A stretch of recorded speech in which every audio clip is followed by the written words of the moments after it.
Good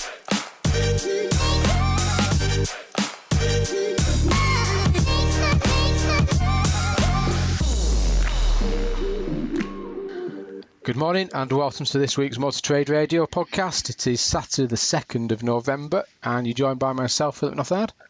And me, Curtis Hutchinson. So we've got more rugby this morning, Curtis. We've got the big one, or we've had the big one, depending on when you listen to this. Yeah. Let's hope it went according to plan. Yeah, we won't mention any more about Wales either last week, but a shame, real shame. Could have been a different match today. But well done, England guys, and commiserations to Wales, I think. Yes, yeah, and it's going to be a very tense Saturday. It is. So we'll have to. Hopefully, we'll get this podcast out before the start time of 9 o'clock, and we can get people listening before the rugby starts, and possibly worse for wear in the afternoon. It's quite interesting, really. I don't know what your household was like last week, Kurt. I know you mentioned about it was going to be a busy Saturday for the Hutchinson family, but I was quite surprised the amount of friends and colleagues that were posting pictures of themselves with a pint in the hand watching the rugby on the Saturday morning. Yeah, I think pubs across the country have actually done very well over the course of the World Cup because the timings are actually really good, and you can't beat a 9 o'clock pint. Yeah, it's the weather was against them last week as well, so there was no reason to go outside, and it was good reason to stay in and watch the Ruckers last week, wasn't it? To be fair. Yes, especially when you've got two matches back to back. Exactly. Yeah. So we've got some busy headlines this week, haven't we? I mean, you mentioned that it's actually the first time that we've got 6 headlines from 6 different websites as well this week. Yeah, more by accident than design, but yeah, we've got 6 different sources this week. So headlines include the big one really is PSA Group confirming merger talks with Fiat Chrysler. We've got an update on pre-registrations and how short cycle sales are hitting nearly new values. Amazon, now there's a brand that we visit quite regularly on the podcast. They're in detailed talks with car manufacturers to sell vehicles online.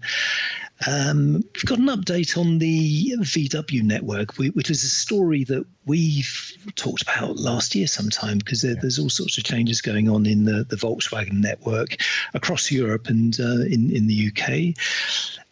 One of the headlines this week that got a lot of coverage was Bristol City Council planning to ban diesel vehicles by 2021. And the final story we've got this week is the return of the British Motor Show, and that's after a 12-year absence. So we will have a bit of a chat about that later. We will. So the first story, and we've picked on the AM Online this week, because this is certainly a story that's hit both UK and international trade websites and consumer generally, because it's PSA Group confirms merger talks with Fiat Chrysler, and this is this will be a serious merger if this does come off. I mean, just really from a UK, European and US perspective, and the size of those two brands, FCA and PSA, I mean, that will change the market dramatically, won't it? It will, yeah. It will effectively create the 4th largest car maker in the world. And within Europe, PSA would actually add 1 million sales through, taking on Fiat. So this is absolutely enormous, in terms of OEM developments.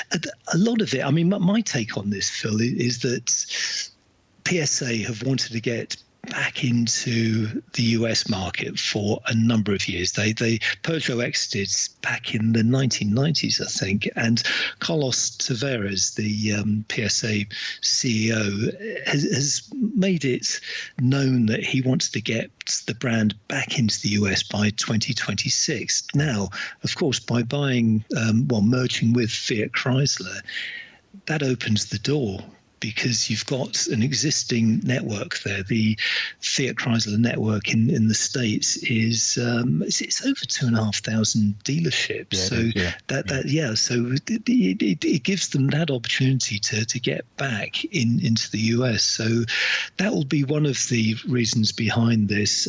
We did cover the failed merger talks between PSA and Renault, which the French government's got cold feet over that one, so that one fell by the wayside. But this one looks more promising. There's a lot of opportunities here. Both Fiat and PSA have failed really to establish themselves in the Chinese market. So coming together might actually give them the sort of critical mass they need to tackle the Chinese sales and establish themselves there. Yeah, and you can see the logic with some of this. One around that other markets, and as you rightly say, with that US market and the appetite to get into that market. I suppose it does bring into question in terms of the consolidation and the cross-representation of similar models, I suppose, in a way that people have been talking about. But if you look past all that and you think about that sustainable of around that new mobility world that we're talking about, and the electrified powertrains and autonomous driving and that world of digital connectivity, that's where all of a sudden being the fourth largest OEM it gives them that capability, really, doesn't it? Because the strengths in both these groups that will give them the capabilities to enter the new emerging market around the EV sector and connected and autonomous world. Yeah, no, you're absolutely right. And of course, the deal will include Alfa Romeo and Maserati. So that's going to be an interesting one to see where they will fit into this expanded business. And as you say, I mean, we've talked about this a couple of times, haven't we, with these sort of the mergers around PSA and Renault, but this does seem to be a little bit more serious and getting a little bit more traction. I mean, there is a release on the PSA group media platform which goes into a lot more detail around what the plans are and the shared ownership and stakeholders, etc., which is obviously worth having a look at if you so wish. But it does feel that this one has the legs to really go through and something happened, doesn't it? Yeah, you're absolutely right. And PSA would have learned a lot from the acquisition of the Opel and Vauxhall businesses from GM, which is, I guess that's over a year ago now. And the way that those businesses have been turned around without the massive job losses that were expected at the time. And, they have that blueprint now, and they will be working, well, they'll certainly be running the rule over Fiat's operations in Europe. So it's going to be interesting to see how that comes together, what the shared platform opportunities are. And but they will be looking at, manufacturing capacity as well. And as you say, I mean, this isn't necessarily about the UK market. This is about that international marketplace, isn't it, with the appetite to enter the US, as we've said, and obviously where Jeep and Chrysler have got strong representation in the US sector, which Peugeot want to be involved with. So again, it's sort of demonstrating that global view that these manufacturers are now looking at. Yeah. So next headline comes from Motor Trader, and it's pre-registrations and short cycle sales hit nearly new values. So this particular report is based around how used vehicle values stabilized in October, although increased supplies of pre-reg cars in the first quarter have actually impacted the values of nearly new vehicles coming onto the market. Yeah. So what did you make of this one, Phil? Yeah, I think it's always the way when we've kind of had a period of time that with the pressures in the new car market and the strength of the used car market, that pre-registration has sort of slowed down, I think, in sort of recent months, going before the third quarter.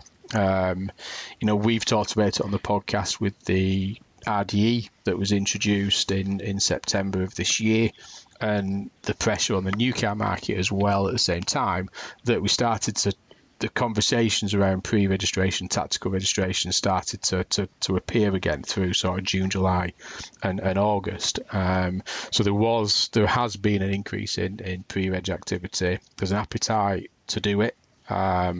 Particularly with the strength of the used car market, that obviously these vehicles, they operate, they're viewed differently from the dealers, so they sort of sometimes get transferred straight onto the used car stock lists, and you treat it as a used vehicle rather than new. So you can see this happening, and as we're talking today, there has been pre-reg activity taking place again at the end of the month of October. We talked the other week, didn't we, where we were going through some of the analysis of the September performance, where just short of 95,000 cars got registered in the last 3 days of the month. So again, from a Cap HPI perspective, it's a case of managing that relationship between the ages, and they've got to be careful. They have to watch that new car market. They have to watch what's happening in that pre-reg sector, because those values of that 0 to 12-month-old stock are directly influenced by what comes into that new car market space from pre-reg. So you can see that happening. But I mean, Cap HPI, they've been through a period of realignment with the values, but they've stabilised, I think, a little bit, going down at 0.6% into November, which is in line with where they moved the book last year into November at 0.6%, whereas the average seasonal tends to be closer to the 2% mark. So again, these sort of movements that we saw through Q3 have started to ease slightly at the minute. So you can see where those prices have realigned a little bit. Yeah, and there were some interesting observations in this story about diesels, because they've been selling faster on forecourts than petrols, and their values have actually fallen less. So that's a good indicator of the strength of diesel in the used sector.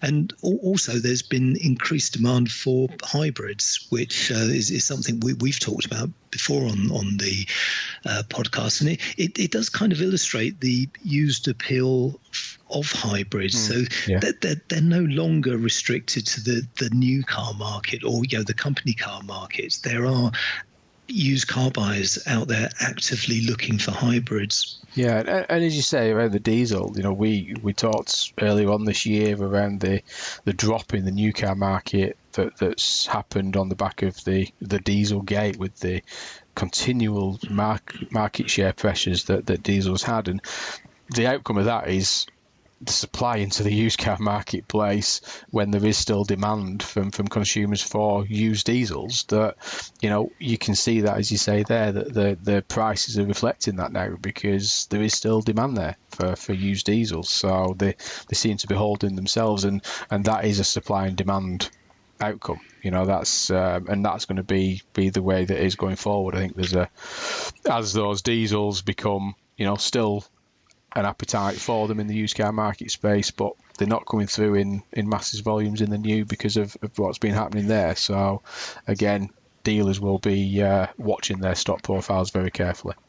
Yeah, and we will return to diesels shortly. And then the next story, and you pointed out right at the start here that Amazon, and we've talked about Amazon a couple of times, haven't we, about the appetite for the UK market. Particularly in that classified sector. We know that Amazon have got classified platforms in other countries, Italy being one of them.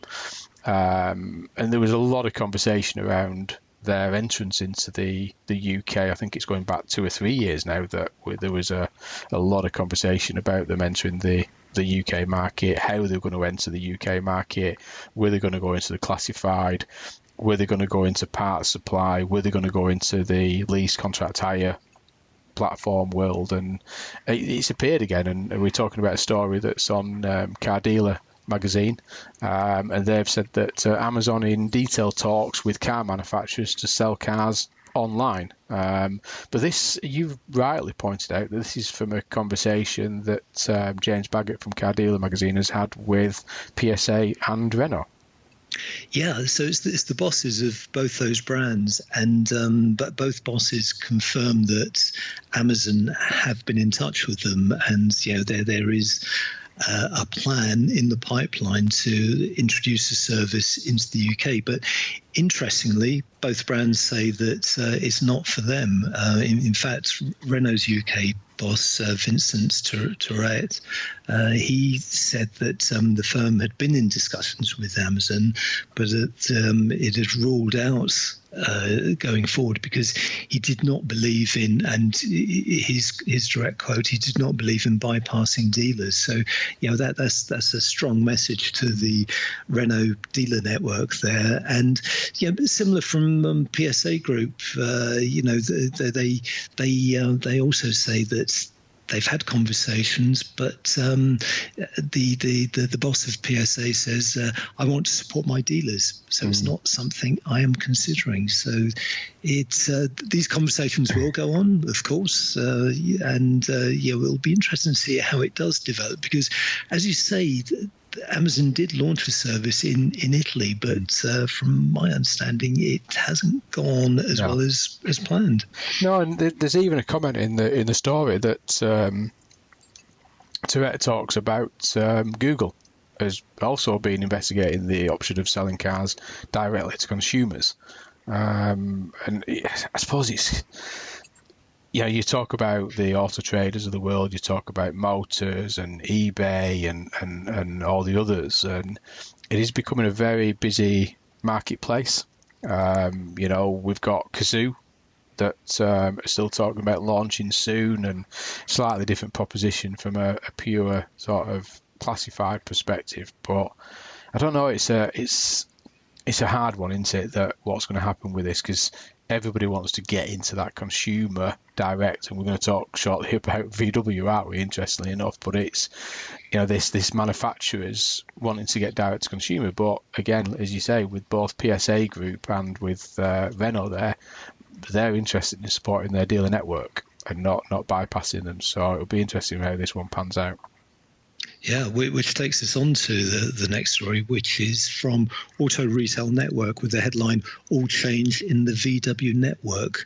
And this is a follow-up commentary, really, on a story that we covered last year when VW announced it was restructuring its dealer model and really establishing more of a sort of omni-channel through its dealer network. And this is the update on, now that the new dealer agreements are out there, what's going to happen next, because this is all about, well, it's not all about, but a large aspect of this is the brands having more of a relationship with the end user, and the dealer becoming the facilitator for that, which clearly some dealers are unhappy about. And the piece is based around what happens next. What will happen in terms of representation in the UK. And the piece from Tristan Young at Auto Retail Network does actually point out that we've already seen how Inchcape has sold 4 of its outlets to Group 1 Automotive, and suggests that might be a trend that we start to see being repeated elsewhere as some groups move out of VW whilst others build up their portfolio with the brand. And as you say, I mean, we covered this story, or the initial story, when it was announced by VW at one of their conferences, wasn't it, last year, that it was all about that restructuring and how they were going to work with the dealer network in the UK, Europe, and the international marketplace. And then it was obviously all around these dealer agreements. And as you say, they came to play in April of this year. And I think this has obviously instigated some of the relationships between the dealer groups and VW. They are obviously going through a strategic restructuring for their brand and their representation within the networks. But again, I think we've talked around it quite a bit recently, around these sort of large dealer groups and their partnerships with the manufacturers, and that's what they are now, aren't they? With in many cases, it is a partnership between the manufacturer and the dealer group. We've seen with things like with Marshalls, with the Skoda, with their growing that appetite, and some of this, within that VAG world. So I think there's a lot more of that going on. I think we'll start to see that a lot more as we move forward against the relationship between some of these OEMs and the large dealer groups. Yeah, and next story comes from Autocar with the headline, Bristol City Council plots diesel vehicle ban. And this is another story that was picked up widely in the media over the course of the week. And this is really about proposals under discussion which would see privately owned diesel cars banned from the city centre. And the deadline for this is actually 2021. So, not a lot of time there. And I guess one of the interesting things about this story is that it's a blanket ban on diesels. We're not talking about Euro 6 cars being exempt. This is all diesels. So the plan as it looks at the moment is that diesels will not be allowed to enter the city centre between 7 o'clock in the morning and 3 o'clock in the afternoon every day. And this will be as a wider charging zone comes into operation, which would also include buses, taxis, HGVs and LGVs. So that's all under discussion, but it does actually make you wonder how deliveries are going to be achieved in the city centre. Yeah, I mean, that's the whole thing about all this ULEV zoning that's taking place. There is a white paper that ALD have produced on it, and it's quite an in-depth, very insightful piece of work by ALD, and they've looked at trips. Even they've published trips by fuel type. Yeah, and this is they've talked obviously around the trips around the Bristol, and diesel 287,000, diesel hybrid 587, hybrid 5,700, petrol 8,000. There's a little bit of difference there. Yeah. So percentage of trips, that's diesel is 94% out of all the calculation there. So again, you can see why, I suppose, in a way, but as you quite rightly point out, I mean, a lot of the conversations with this is around the business, how businesses will operate. Not necessarily consumers getting in and out of the city centre, but actually how do the businesses operate and their investment into alternative vehicles to be able to get around. And I think this week somebody was on the one of the radio stations talking about London, and that a wagon driver had taken the wrong turn and ended up in a zoning area, and the business got a £500 fine for that. Yeah. Yes. So I don't know. It's a very sensitive subject, particularly with this kind of thing. But you can understand why when you start to see those sort of figures in terms of percentage of trips by the different fuel types. Yeah, and an interesting aspect of this particular scheme is that they're talking about a scrappage scheme being introduced for diesels around Bristol. So that's going to be interesting to see how that's actually thought out and implemented. Yeah, definitely. So like I say, it's happening. Obviously, they're looking to do it in 2021, which is fairly early to a degree for such a wide ban in terms of full diesel ban, as other cities roll out sort of zoning areas and things like this. They've obviously gone for the full ban, but you were talking about other countries doing it as well. Well, yeah, Brussels only this week announced that it would be banning not just diesels but also petrols from the city centre, and that was to a similar timescale. So, this is starting to roll out, not just across the UK but across Europe. Definitely. So it's one that we'll be watching closely.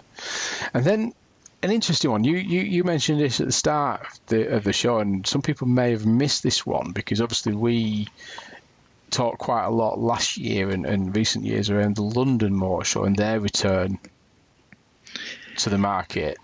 And obviously there was the one last year, there was one the previous year, was it at Battersea? that was the London Motor Show, but this is the headline in Auto Express, and this is talking about the British Motor Show is to return after 12 years worth of absence. Yeah, you're right. So, as you say, it's an exclusive from Auto Express, and so the British Motor Show, for listeners who will remember, it used to be held at the Birmingham NEC. So the last one was 12 years ago, and it used to alternate with the London Motor Show, which back then was held at Earls Court.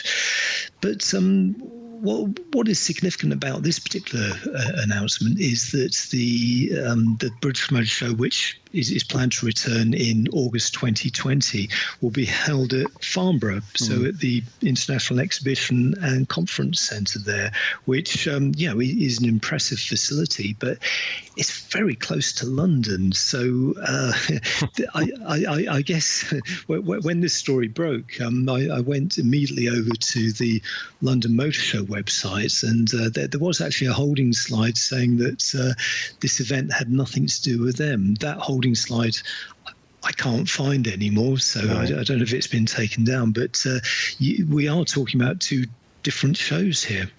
Yeah, Farnborough will get me, just if my lottery numbers come in this weekend, then we'll get ourselves a Learjet. Yes, I think, and we'll be all right to get into Farnborough, because it's not the easiest place to get to, but it's a big place. It's a huge conferencing area, isn't it? And a huge area, as we know from the air shows there. So it'll be interesting to see how a motor show gets on there, because there's a lot of space to cover there, isn't there? There is, and within the story they're talking about sort of fully interactive events, family events, with tickets costing just £15. So it's not an expensive event to attend, but lots there for the family to see and do. But it will be interesting, and not to take anything away from this whatsoever, because I think anything like this in the UK particularly is great for the industry and great for the sector. But we've seen in other motor shows, and we've talked about them recently on the podcast, where some of the manufacturers have been pulling away, haven't they, from representing at these shows. Yes, yeah, we were talking about the Frankfurt Motor Show only last month, and there were a significant number of no-shows there, and it's a difficult model to sell to the OEMs, especially in this country where the success of in particular the Goodwood Festival of Speed. That is heavily supported by OEMs. They treat it as a motor show, and that's where a lot of their consumer-facing events budgets actually ends up. So there is a challenge there, but let's keep an eye on this one, see how it develops. Yeah, it's August next year, I think, isn't it? So they're talking about it being sort of 20th to the 23rd of August next year. So again, we'll watch this and we'll report on it as we get more details. But as I say, great news for the industry, and if it does come off and they get the coverage, they get the representation, then great. Because we went down to the London Motor Show, didn't we, at the Battersea one, and that was a great little event there. Then it moved, and that was okay as well. So again, see what comes from it. So I know the consumers do really like these kind of things. So I think that's it for us. So hopefully, fingers crossed, the rugby came in our favour. So if you are listening to this after Saturday, then no spoiler alerts. We're not quite sure what happened. So, and just going forward, we did a great interview, and it went down. It was very well received last week with Paul Burgess, and thank Paul for coming on from Startline Finance. And this is a shout out to anybody else that wants to come on and do a brief interview on the podcast. Then please feel free to get in touch if you've got something to share that you believe will be insightful and knowledgeable for our listeners. Then please get in touch.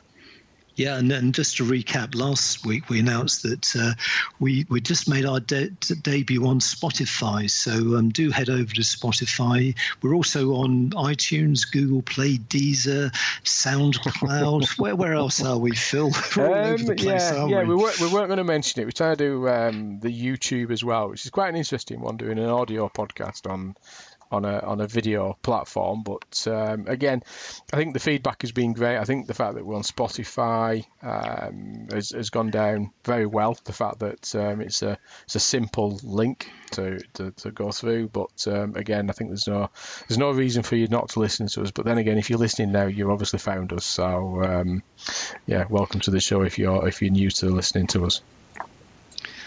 Okay, well, that's all for us. So thanks for listening, and we'll catch up with you next week. Yes, thanks for listening, and more from us next week. Thanks, Curtis.